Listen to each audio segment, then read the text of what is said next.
নমস্কার বন্ধুরা, রিয়ার কিচেনে আপনাদের সকলকে স্বাগত জানাই। আমি আজকে নিয়ে এসেছি একটি অত্যন্ত সাধারণ রেসিপি। শীতের মরশুমে নতুন আলু দিয়ে বানানো গুটি আলু বা ছোট আলুর দম। এটি সকলেই ভালোই বানাতে পারেন। আমি কিভাবে এই দম বানাই সেটাই আপনাদের সাথে শেয়ার করব। তাহলে এই রেসিপিটি বানানোর জন্য 500 গ্রাম গুটি আলুর খোসা ছাড়িয়ে নিয়েছি। এবার একটা চাকুর সাহায্যে আলুর গায়ে ছোট ছোট কাট লাগিয়ে দেব, যাতে মশলাগুলো আলুর ভিতর ভালোভাবে ঢুকে যায় আর আলুগুলো ভালোভাবে সিদ্ধ হয়ে যায়। এবার কড়াইয়ে নিয়ে নেব পরিমাণ মতো সর্ষের তেল। তেলটা গরম হয়ে গেলে আলুগুলো ভেজে নেব।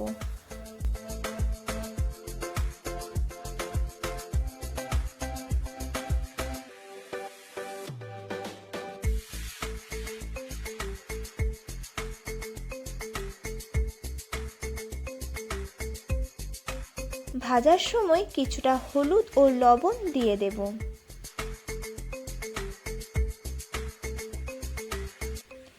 দুই থেকে 3 মিনিট মিডিয়াম ফ্লেমে আলুগুলো ভাজলে আলুগুলো লাল লাল হয়ে যাবে। এবার আলুগুলো একটা প্লেটে তুলে নেব।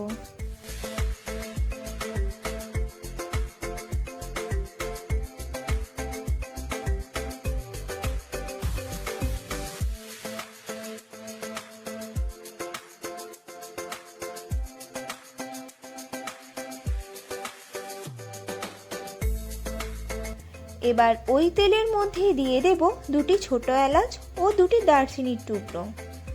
এবার দিয়ে দেব 1 চিমটি গোটা জিরে।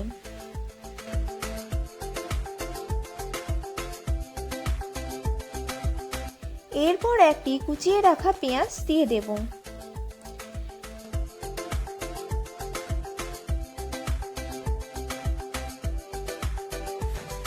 পেঁয়াজগুলো হালকা একটু লাল লাল হয়ে গেলে দিয়ে দেব 2 টেবিল চামচ আদা, রসুন ও লঙ্কার পেস্ট।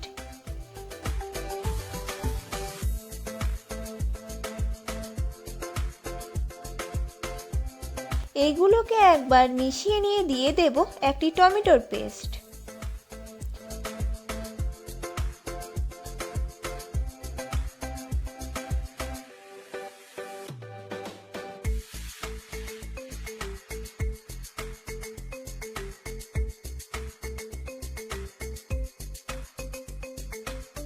এরপর রঙের জন্য দিয়ে দেব 1/2 টেবিল চামচ হলুদ আর দিয়ে দেব স্বাদ মতো লবণ। এবার দেব 1/2 টেবিল চামচ কাশ্মীরি লঙ্কা গুঁড়ো। দিয়ে দেব 1/2 টেবিল চামচ জিরে গুঁড়ো। দিয়ে দেব 1/2 টেবিল চামচ ধনে গুঁড়ো। সবার শেষে দেব 1/2 টেবিল চামচ গোলমরিচ গুঁড়ো। এবার এগুলোকে মিশিয়ে ভালোভাবে ভেজে নেব, যাতে টমেটো ও আদা রসুনের কাঁচা গন্ধটা চলে যায়।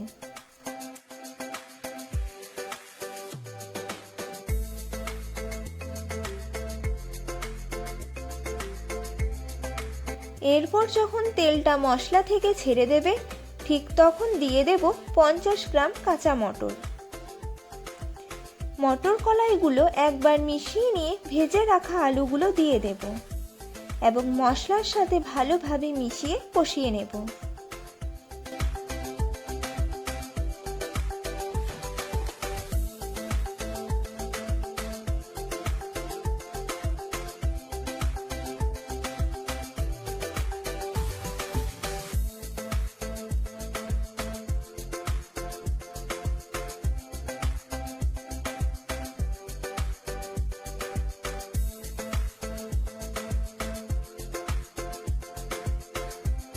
ভালোভাবে কষানো হয়ে গেলে দিয়ে দেব পরিমাণ মতো জল।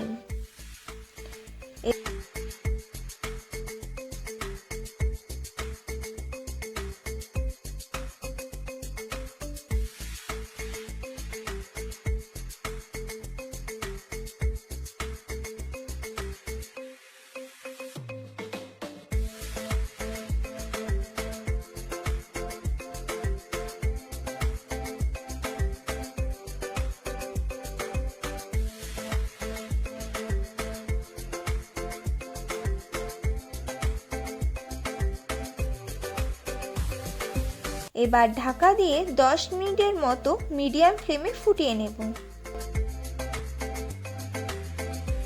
10 মিনিট পরে ঢাকাটা খুলে দেখাচ্ছি। দেখুন আলুগুলো ভালোভাবে সিদ্ধ হয়ে গেছে।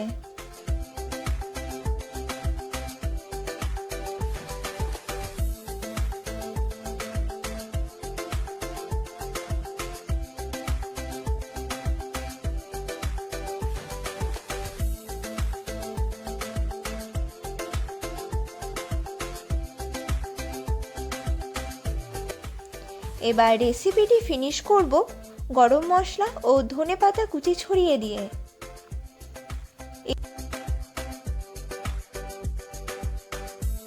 এবার এটি আমি গরম গরম সার্ভ করব। আমি এটা লুচির সাথে সার্ভ করছি। রেসিপিটা কেমন লাগলো অবশ্যই জানাবেন। ভালো লাগলে লাইক করে দেবেন। আমার চ্যানেলে নতুন বন্ধু হয়ে থাকলে চ্যানেলটিকে সাবস্ক্রাইব করে দেবেন এবং পাশের বেলটি বাজিয়ে দেবেন, যাতে আমার বানানো প্রতিটি রেসিপির ভিডিও সবার আগে আপনার কাছে পৌঁছে যায়। আবার দেখা হবে অন্য একটা রেসিপির সাথে।